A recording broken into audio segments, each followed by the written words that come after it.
Tull FC 16. Oh, I said last week that it was only going to be 1 week. 1 week until Leigh became third in the table, and I was right. There they are, firmly on the podium. Only 15 points difference off the Warrington Wolves. They could easily have been second, couldn't they? And who's to say they won't be in the near future? They're playing some sensational rugby league. It's a team effort. It's the vibe around the Leigh Sports Village is incredible. You can feel it from miles away. Such is the confidence that is down there at this moment in time. A brilliant game. We expected this to be close, and it was close. You know, it went all the way, and Hull did have a fine effort at this, but I didn't feel at any point Leigh were in jeopardy. I felt Leigh were the better side throughout. They really did play well on the night. More their big players really turning up. I think Hull suffered with the loss of Clifford. There's been a lot of talk over that Charnley tackle.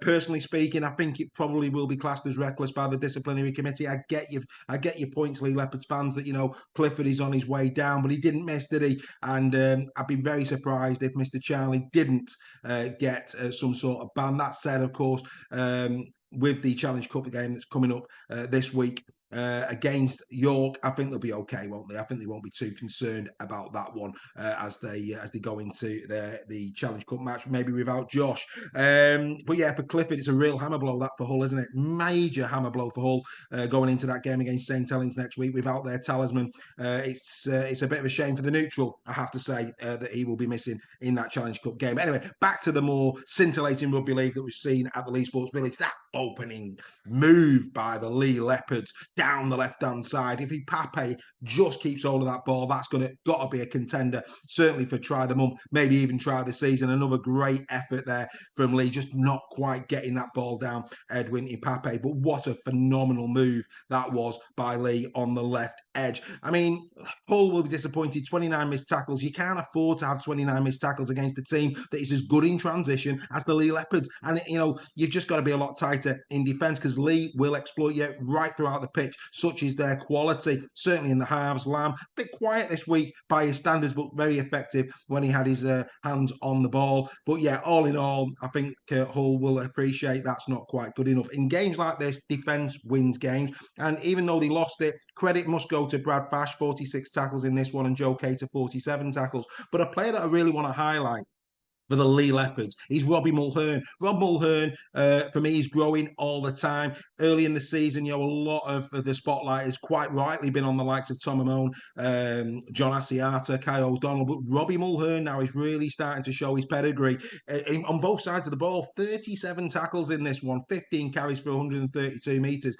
It must be fantastic to have him in your side playing the way that he is. Arguably the best pack in Super League this season, bar none, I would say, the Leigh Leopards. Charnley doing what Charnley does, another, good couple of tries for him. What a phenomenal battle him and Tom Johnston of the Catalan Dragons are having this season. Who is going to finish the top try scorer? Who's your money on? I know who your money's on, Leigh Leopards fans, but I'll tell you, as a neutral, it could go either way. Such is the great form that these two players are in. Another player that had a fine game for the Leigh Leopards in this one is Gareth O'Brien. Now, earlier in the season, O'Brien was out injured. Hardaker had to go to fullback, of course, and I think that was a little bit disjointed for Leigh. Hardaker, I think, far more effective in the centres this season. Of course, Gareth O'Brien, he just can't be questioned. Yes, he might not be the Jack Wellsby, the Bevan French. He might not get those type of headlines, but let me tell you now, Gareth O'Brien is a quality fullback. Adrian Lamb at full-time, paying tribute to him, and rightly so. A brilliant try, but more importantly, 3 assists in this one. O'Brien is class. Don't worry about that.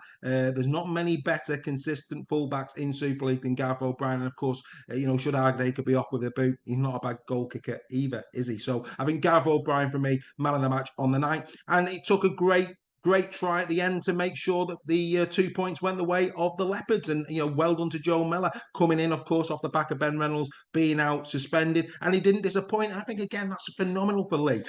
Every time they're having to move people around, people are putting their hand up, they're coming into the side and they're playing some fantastic rugby league and adding to the squad, both in effort, but also on the score sheet. It's phenomenal stuff. It really is. Leigh Leopards, third in Super League. Who'd have thought this at the start of the season? I mean, it's absolutely fantastic. fantastic to see a team doing what they're doing. But not just that, the way they're doing it, the professionalism, the smiles on faces, the fans getting involved. It's been a phenomenal journey. I'm enjoying it. You're enjoying it. I know that a lot of neutrals will be enjoying it. So where next for these two? Well, of course, both have got those Challenge Cup games to look forward to. But back in Super League, a real test coming up for Leigh. Back-to-back home games for them. Oh, sorry, no, one away, sorry. They go to Catalan, of course. My apologies. They go to Catalan on the 24th of June. That's going to be a real battle for both teams. We're going to learn a lot about Catalan as well as Leigh in that one. Don't worry about that one. It's going to be a real interesting game. And then they go up against Hull KR at home. So two games there coming up. The one at Catalan,